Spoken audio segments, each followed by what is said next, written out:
New school. How's your day going so far? It's a good day. I interviewed or met with a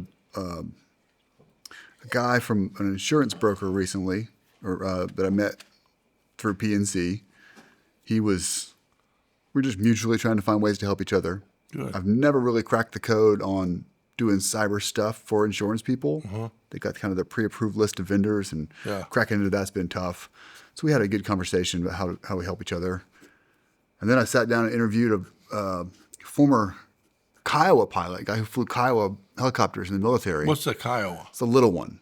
Okay. Like not a little bird, but it's a smaller, not a big Black Hawk. And so we talked Echo Fui. It's our first live podcast, so give her some grace. Because she's a little shy of cameras. Yeah. He's got a business doing laser assessments of commercial properties, measuring it down to the millimeter, how big the dimensions are, kind of like a surveyor for your house would be. So he's looking to start his business back up. We just had a good 2-hour discussion about what he's trying to do and how he could do it. And then topped off the tank, grabbed a bite to eat, Pick me up. picked you up, came down to the studio. Well, your brother has my car now, so Oh, nice. Cruising all right. around in the Silver Queen. it's all right. One of the things about not having a car, which is kind of nice every now and then, since I live downtown, it's not that big of a deal. But it just forces me to be more resourceful. Yeah. Get a ride We're or deliberate. take an Uber, meet some new people. Interesting. So You could be like me where you had a car and then you got a second car and then you wrecked the second car almost immediately and I was Yeah. just sitting wrecked in your driveway. Go back down to one car. it's looking good. Yeah. Progress. So we're here today are we rolling, Chris? Okay. I think it's podcast, I'm going to say 143. Sure. If Sounds it's not, good. put it on the screen, whatever it's supposed to be. We'll But take we've- care of that in post, right? We've had a few. And is this your third time here, Jack? Who's counting? I think you had one at the old place. One at the old place, one here. This is three. Three, Yeah. okay, yeah. Yeah. Third. So you're, I think you're in the lead Ooh. of the podcast. So obviously, for those of you who don't know, my oldest son Jack is here today, and he's been working on I think a very interesting project or job here in Greenville. Jack is a Navy veteran and an entrepreneur, and he got a job working for a great veterans center here in Greenville called Rupert Huse, named after Rupert Huse Veterans Center. It's a beautiful place on Pelham Road. We call it the Roop. We call it the Roop. That's easier. Rupert Huse Veterans Center, RHVC, a.k.a. the Roop. The Roop. Roop's Yeah, easier. I like the Roop. But tell us about the Roop to begin with, Jack. All the different things it represents and kind of how it came together, who leads it, all that stuff. Yeah. So the Rupert Huse Veterans Center is the home and headquarters for Upstate Warrior Solution, which is Okay. a local nonprofit. Started about 12 years ago, so it's not even that old. Yeah. By a Marine veteran who wanted to find a way to serve veterans locally, right? There's all these nonprofits and non-governmental organizations and governmental organizations like the VA. And so nothing was focused specifically local. It's all national or regional. And so they started Upstate Warrior Solutions to serve whole person, one place for the 7 counties of the upstate. So there's about 100,000 veterans, more or less, that live in those 7 counties of the upstate, which is a higher ratio than most places in the country. So a lot of veterans living around here. And what the whole person, one place mantra means is that anyone in that umbrella, right? Veterans, first responders, law enforcement, firefighters, and their families, right? So like my wife and kids would be allowed to go in and get services here. Anything from healthcare, housing, education, job, training, anything like that, entrepreneurship, we can help you get sorted out, right? So we're not the VA. We're not going to be the direct provider of your healthcare, but we'll help you navigate the VA and prison. Kind of your life, really. Right. So how do you Yeah. get yourself squared away, right? And so there's no shortage of resources for veterans. Yeah. The problem is connecting with the right resource at the right time and knowing how to navigate that ecosystem. So they started very small, very humble roots and have grown organically over the last 12 years to when I started 3 years ago. They asked me to start the entrepreneurship program from scratch. They had an employment team covering down on job seekers, but if a job seeker said, hey, I've got a side hustle that I want to grow, they really didn't have a whole lot of capacity to help them. They said, you're on your own. So they said, hey, we want you to start an entrepreneur program for us and run it as you see fit. And so that's what I did with them about 3 years ago, still doing it today, and kind of balancing that with family life and the business that I run as well. So when I started, we were in about 3,000 square feet of a shared office place off Pelham Road. One little cramped conference room, always double booked. You go in there, it smells like the last group that just had lunch in there. It's just very, not a place where you could do a lot, bring people in, not really giving tours. It was not something you would want to write home about. But about maybe 6 months into being there, Upstate Warriors moved locations not far down the road on Pelham Road, right by the hospital, into a former bank headquarters, 30,000 square feet, about 10x the space we had. And so we went from this little shop kind of in a stinky little corner of a building to now we've got this beautiful facility. The Rupert Huse family was part of the funding that made that possible. So that's why they got the name on the building. Yeah. And so I renovated it to really feel like you're going into someone's home, right? So it's not some antiseptic VA building where you're kind of a number. It's like you're coming into a home, you're home when you get there, and you can, kind of let your hair down a little bit, right? You're not as much of just a cog kind of going down the assembly line. You're actually somewhere where people care about you, know you, and want to see you thrive, not just as a line item on their agenda, but like as a person, right? We care about you because we are you, right? It's by us, for us kind of thing. So you can come in there and, I've had clients that were talking about how to start their business, and then a couple months in, they tell me that their apartment's been flooding and they got black mold everywhere, and the landlord won't do anything about it. Well, that's a problem, right? Your business is going to suffer if you got that kind of distraction in your life, right? If your housing's unstable, if you're living in a car, if you're paycheck to paycheck, if you got a bunch of debt that you're out of control, can't handle, those are all things that matter, right? If your teeth are all jacked up, right? If you're social shut-in and you don't network at all, right? It's going to be those are all big distractions or impediments to being successful in anything, let alone starting something new, starting a business. And so, we're pretty genuine when we sit down with someone and we say, listen, we care about you as the whole person.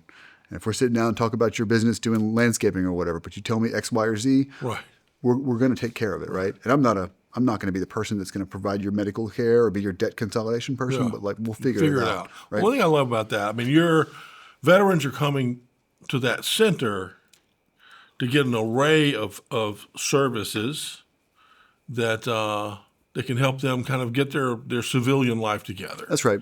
And interestingly enough, when they come to you specifically because they want to start a business or entrepreneurship, if they're depressed and they can't get out of bed in the morning, the business idea is not relevant. You're not going to be or your teeth are messed up, you're alcoholic or whatever it is. You got to get your whole life squared away. Yeah, the whole person matters, right? And so I think that's pretty rare. From what I've gathered, being there for a little over 3 years, is that there's not much like this in the country. Yeah. The hyper-local, whole person focus. A lot of times we feel like we're just kind of passed around, right? If you call the VA, oh, you're called the wrong number, we're going to put you on hold with somebody else for 45 minutes, and then they're going to tell you to call us back. Right. Just like, what am I doing? Just wasting time. So the VA's done a lot of good stuff for me. I don't want to badmouth the VA, but we're not the VA, right? The VA's giant bureaucracy that spans millions and millions of veterans. Where's your VA? Which one do you go to? The one I'm technically part of is the Dorn in Columbia, but there's the one up here in Greenville that I can go to. Okay. Or I've been to Asheville as well. Asheville, yeah. But well, it's a great thing, and I know. I've obviously been out there to see you and your brother. You do walk in, and it is very welcoming. There's one or two people there going, hey, whatever. They're nice. There's places to sit, and you go right to the back, and there's free water and coffee and.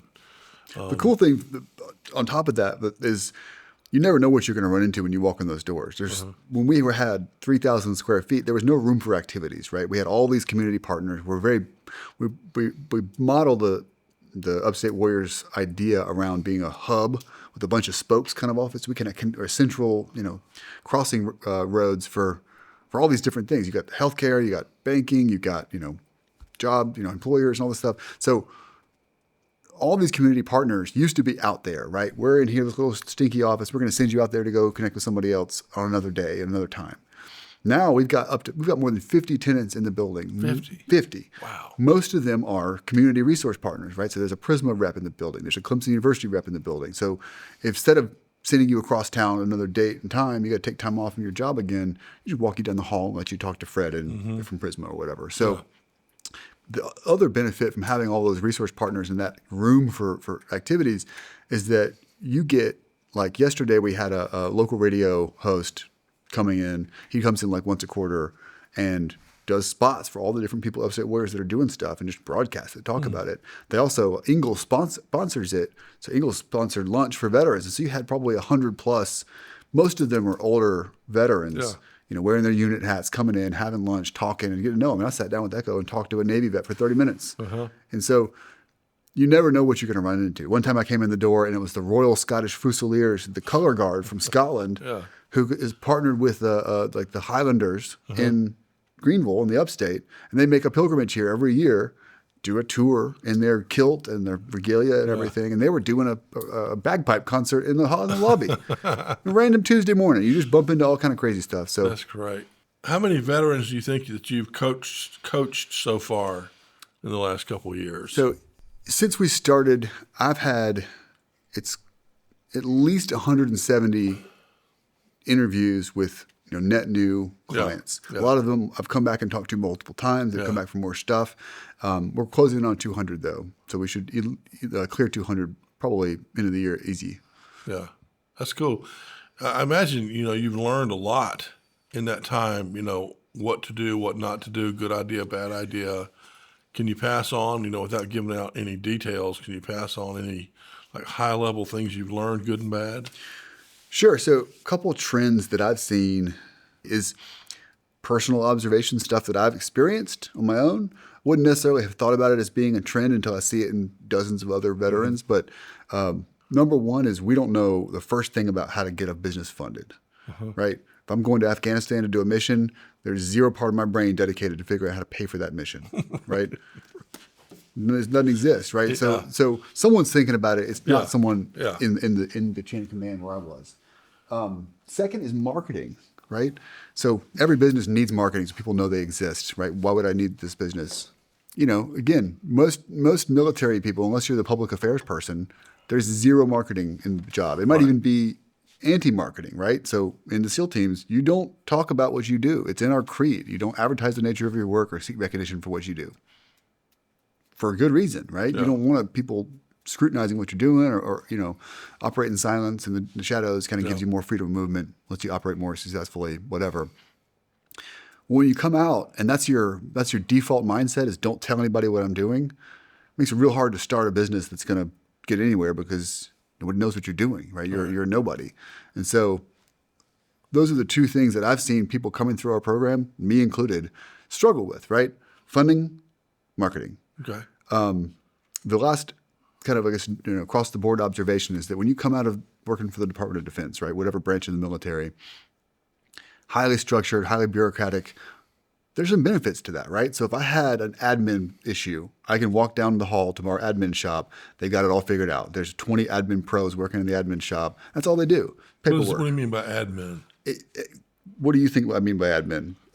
Processing paperwork. Taxes, paperwork, everything to do with paperwork and admin in your entire life, right? They got it all. They got your file. They got to know what you need to do. Here, you type it up and spit it out in this printer and you sign it and we're done. You go back to doing your job, making doors go away and dropping bombs on stuff.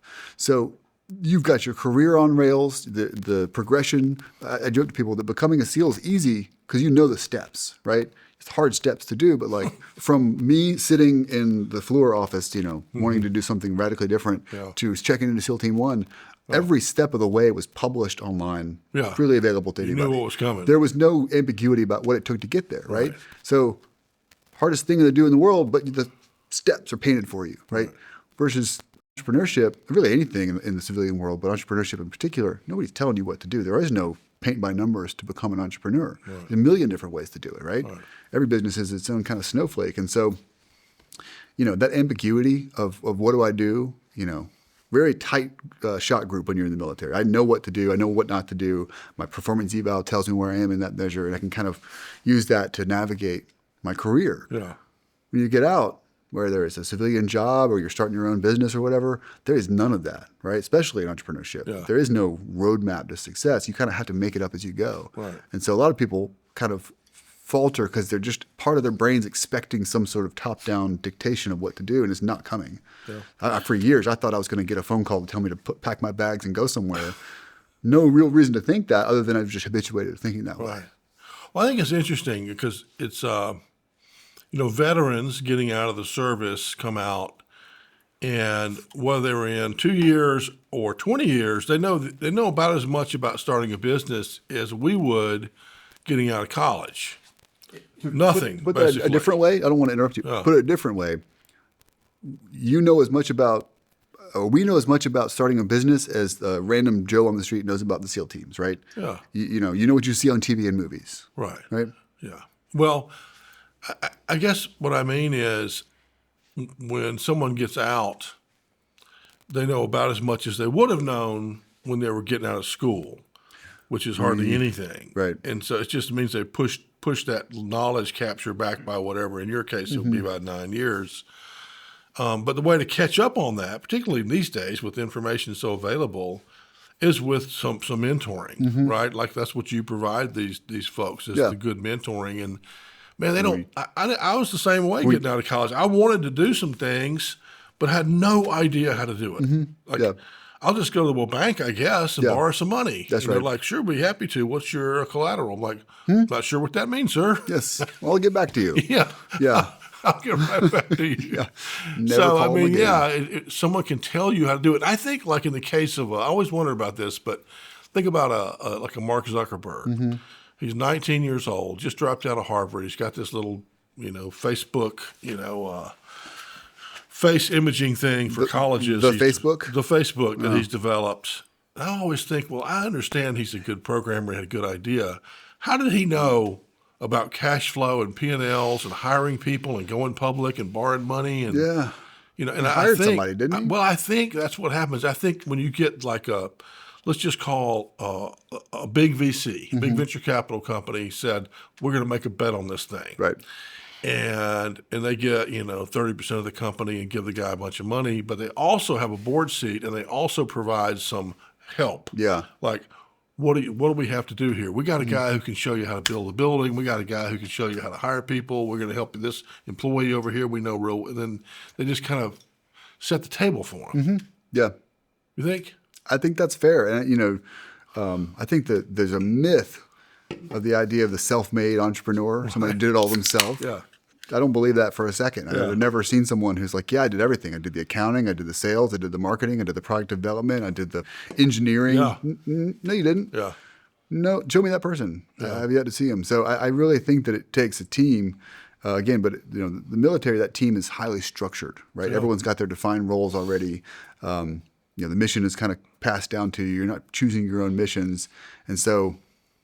We like to think of where, the SEALs and Special Forces are pretty entrepreneurial within the military, but we're completely captive and constrained and don't know what to do when it comes to getting out in the world and having no direction or structure. One thing I found with the SEALs in general, or specifically, is putting them in a big company.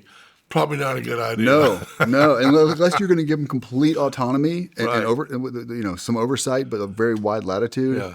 We don't make good cogs. No, and you didn't make good cogs in the military either. No, you just kind of leave them alone. We bristled. Got their thing that it's supposed to do. The friction between the big military, big Navy, Yeah. and the Special Forces world, it's universally. Every branch that has Special Forces, the Special Forces are the redheaded stepchild of the big military, because big military's got their doctrine and their haircuts and their, structure and everything, and we kind of eschew a lot of that, right? So we thought of as we're the entrepreneurial folks in the military, and that's kind of true, but it's also, I think, anyone that's worked for that level of bureaucracy, it's almost like you talked about, we're 9 years behind where I would have been had I never joined. Mm-hmm. It's almost more than that. You've learned a different way of doing things, and you have to unlearn that and then start from scratch, learning the stuff you didn't learn by joining the military. So it is. We've got a lunch and learn coming up with someone's going to come talk to some of our clients about the mental shift from working for big DoD to working for yourself, right? Going from the cog, operator in the machine to I run my own thing, right? And it's overwhelming. And I like to use a lot of analogies to make sense of things. And the one that I use for this one is, Lance Armstrong, doping aside, right? Let's just pretend that's, it's just whatever. Allegedly. Allegedly, everyone's doping, whatever. Duke could get on a bike and go, right? That was his superpower. You put Lance on a bike, he has elite level pain tolerance, elite level VO2 max, cardiovascular endurance, whatever. He knows when to go. He knows when to put the hammer down. And he could do it better than anybody, right? Take Lance off Team USPS. Put him in board shorts and flip-flops in the south of France. Say, Lance, go win the Tour de France. How well do you think Lance is going to do? Is he even going to place? Is he even going to make the start of the race? No, he doesn't have a bike. He doesn't have the uniform. He doesn't have the shoes. He doesn't have the nutrition or the hotels, the logistical planners, or the sports scientists, or the people that are doing aerodynamic testing, or all of this giant apparatus of pyramid that sits under Lance Armstrong that makes him able to just go pedal. Is gone now. Right. And so he has to decide, maybe I don't even want to compete in the Tour de France. Maybe I want to go for the world record of pogo sticking or something like that. But like, the routes and the race and the competition, it's all just gone now. And the support structure that made it possible to even compete is gone now. And you have this vague recollection of being really good at what you did. And now you got to go figure out how to apply that somewhere else. And me and dozens of people that I've talked to in the last 2 or 3 years are used to being elite doers of whatever they do, right? Kicking indoors, communicating on the radio, mission planning, whatever. And they get out and then they go find another thing to be really good at doing and think they can build a business around it. And they're just elite doing their business forever. No management, no ownership mentality. It's all just do. And then they kind of you get burnt out, you get hurt, you get cheated out of business, like the guy I was talking to earlier. He hired a civilian, taught him how to do everything he did, showed him all the stuff, and then the guy just took half of his customers and started his own business. Takes your knees out from under you, right? So now go back to square one. It happened to him twice. Shut the business down, sold all this stuff. She's like, I can't do this anymore. And so it's figuring out what you want to do, where you want to do it. Like, do you want to be the next Mark Zuckerberg? I don't know many people that do. That seems like a pretty, aside from the mountain of money he lives on top of, that route does not seem like the route that I want to go. Yeah, I think on that subject. Well, first of all, before we get away from the root, it was Charlie Hall is the guy who started that, right? Yep. And then his father-in-law. Yep, Maston. Yep. Maston. It was a Marine general and started up the Special Forces. Marsoc. Raiders? Marsoc. Yep. And he's kind of on the board or a sponsor or something. So it was a Maston brainchild. And the funny story. So, Charlie was a young Marine lieutenant, dating this girl for a few months and, going to come meet the family. And Charlie goes to meet the family. And guess what? Her dad is the commandant of Marsoc. It's just like... And Marsoc is Marine Special Operations Command, yeah. And Charlie was in that? No, not exactly. Okay. So Charlie was in the Marine Corps. Okay. And so he wasn't even in... He's a supply lieutenant. Yeah, he goes to meet his girlfriend's dad, and it's the commandant of Marsoc. Yeah. So it went well for Charlie, and he now married Marsoc commandant's daughter. But yeah, so Mason's the chairman of the board. Charlie's the president. And they have... It's their vision that's come to life. It's unbelievable. Yeah. Because I knew them then too. Well, one thing I'll just say on the subject you brought up, it's like what people want with starting businesses and things like that.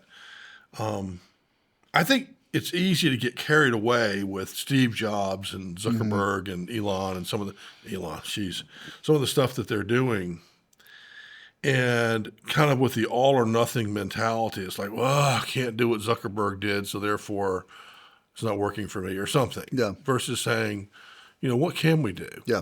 And, I'm starting to be more and more of the camp that, what we all want is we want financial freedom. That's the first thing we want. Yep. And I don't mean jet money. Right. I mean just life money. Yeah. Just normal life money. Right. So you can enjoy your kids more, your spouse more, your friends, your hobbies, whatever. Yeah. And just see if you can get that checked off the list. And one way to do that is buying a business. And what do they call it? The silver tsunami or something. But there's just so many baby boomers that are aging out that own businesses that, they're not big enough to go sell to a private equity company. Yeah. So a lot of them are just kind of sitting there. They don't quite know what to do with them.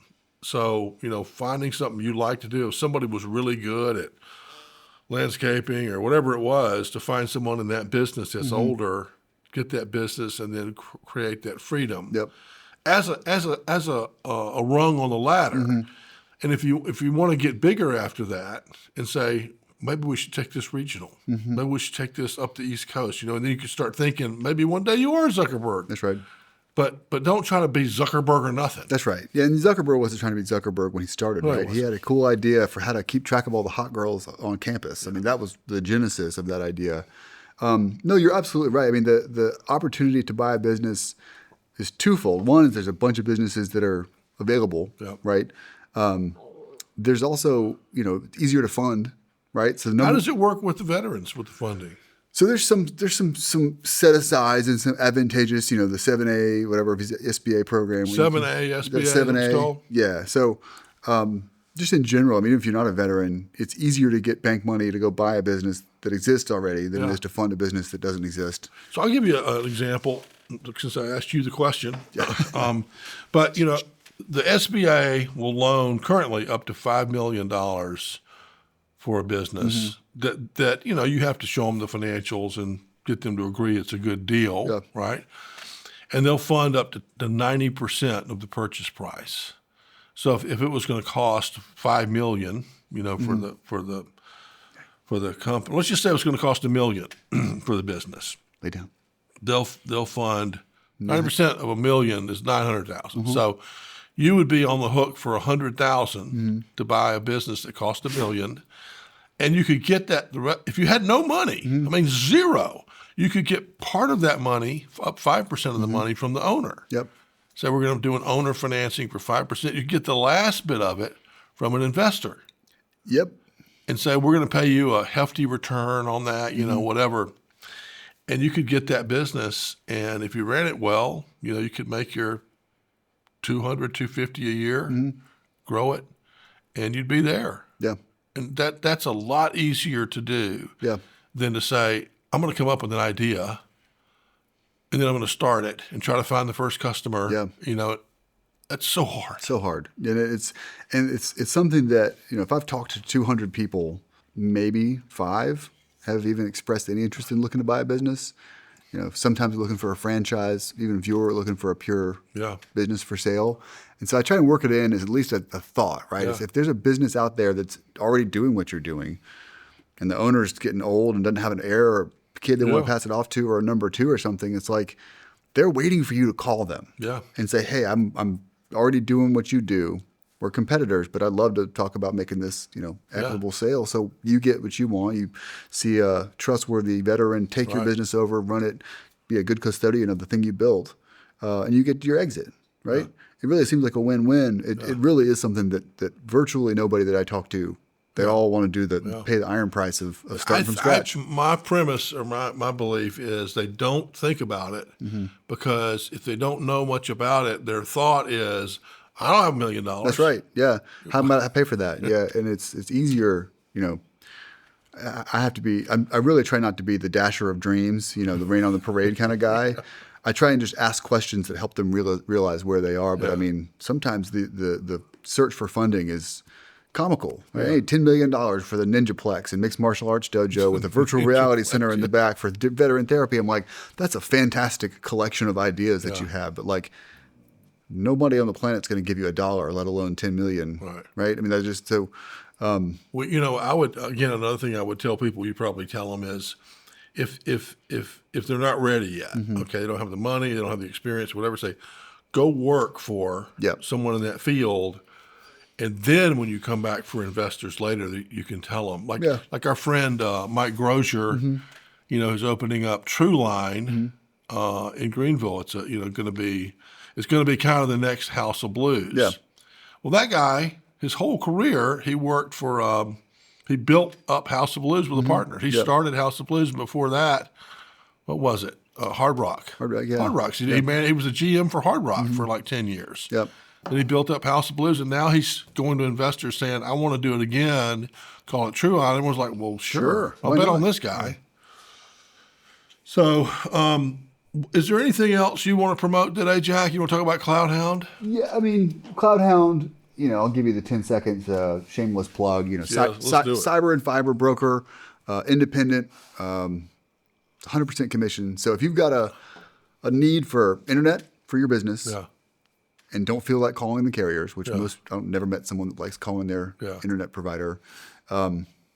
We can be your universal remote for that stuff. Same thing for cybersecurity. Okay. So I like to tell people it's way easier and cheaper to work on it before it becomes a big problem. Most of the time people don't listen and wait for it to become a problem, and we can help them too. It just typically costs more. Yeah. I think one of the misconceptions about your business as a broker, I mean, you represent mainly ScanSource products, right? They're our distributor, but yes. Yeah. Distributor of cybersecurity and internet and all that Any kind of service stuff. we're selling, yeah. Most people think, well, I don't want to have to pay Jack extra. Yeah. And I think as a dealer, they're paying the same price. Same price. It's just whether or not you want someone like Jack representing you, or whether you want to go direct to Verizon and haggle with them. You're welcome to go out and buy a house direct from the owner without any agents or brokers in the middle. No one's stopping you. Do you want to? Do you know the market well enough to do that successfully? It's going to be a big pain in your butt, right? To go do that. You have to take a lot more time out of your day. Much easier. Most people just go through a real estate agent, right? Somebody that knows the market, knows all the closing terms and how to do all the stuff. I've only done it once. I couldn't tell you how to do it, right? Yeah. Versus, most people are buying internet once every 3 to 5 years, if that. Cybersecurity, even fewer, more rare. So we've helped, dozens, if not hundreds of companies just turning on the internet, installing various systems to keep their business safe. And that's, the more we do it, the more valuable we can be to help our clients. The thing that I want to plug before we split though, so Upstate Warrior Solutions, the number one thing we've gotten asked for from our veteran entrepreneurship clients has been help with funding, right? Okay. So we stood up starting about 2 years ago, and it's only now started to come online with money coming through the program, but we set up a venture fund, a philanthropic venture fund. So it's not traditional venture capital where you're looking to return on your investment, make a profit. We take philanthropic donations. People give money to the fund, fully tax deductible, so they get a write-off for making that charitable contribution. Okay.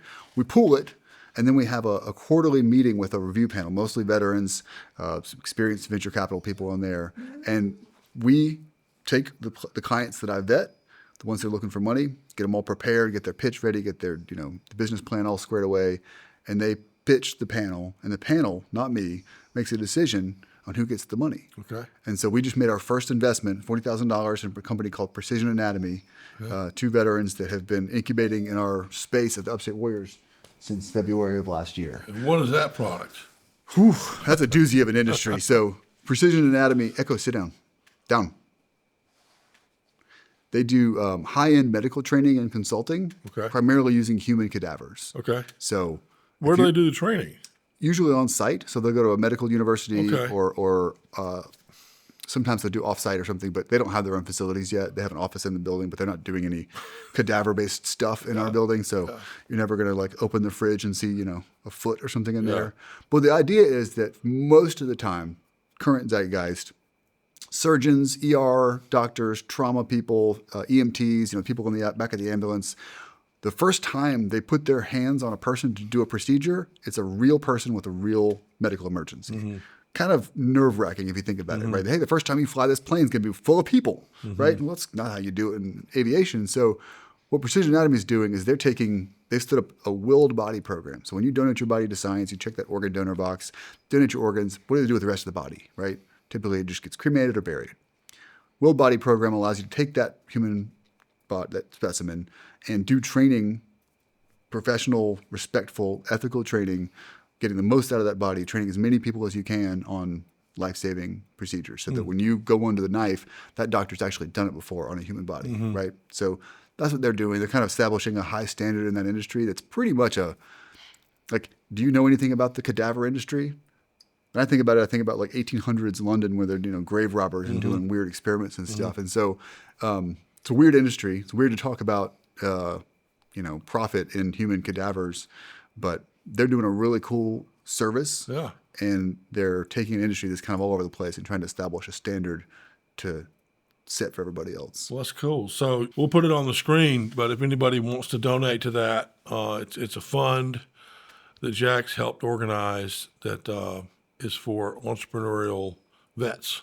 That's right. In Greenville. That's right. Yeah. 7 counties of the upstate, vets and first responders, and they're fully vetted. They've come through. They don't jump through all of our hoops to get to that point. Yeah. And it's a loan, so it's not just a gift to them. They pay it back just like a normal loan. Terms are more favorable than they'd be with a bank or somebody else, and so we want to make it a friendly loan, but we still want to make it a good investment so they can pay that money back with interest, and we can use that money to then deploy out for other businesses. Well, you're doing good.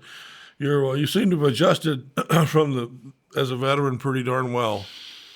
It's an everyday thing, and I'm closing in on. I've been out as long as I was in almost. Oh wow! And it's still an adjustment, right? And I think you're 9 years, close to it. Yeah, I was thinking it was like 2 years. It's maybe like 7.5 into 2017 to now. So, it's you're never the same person you were when you went in. You're never going to go back to being that person, right?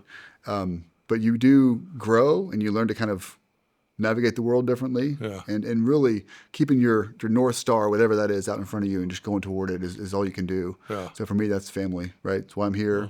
Before I get out, got these beautiful kids running around. So and father. Well, thanks for coming back for number 3. I think Michael Pace is due in soon. He'll catch you, so we have to get you back for 4. We'll be back. All right. Thank you. Thank you. Appreciate it. Yep. Echo, you good girl. Good job, Echo. Good job. Hardly a yelp.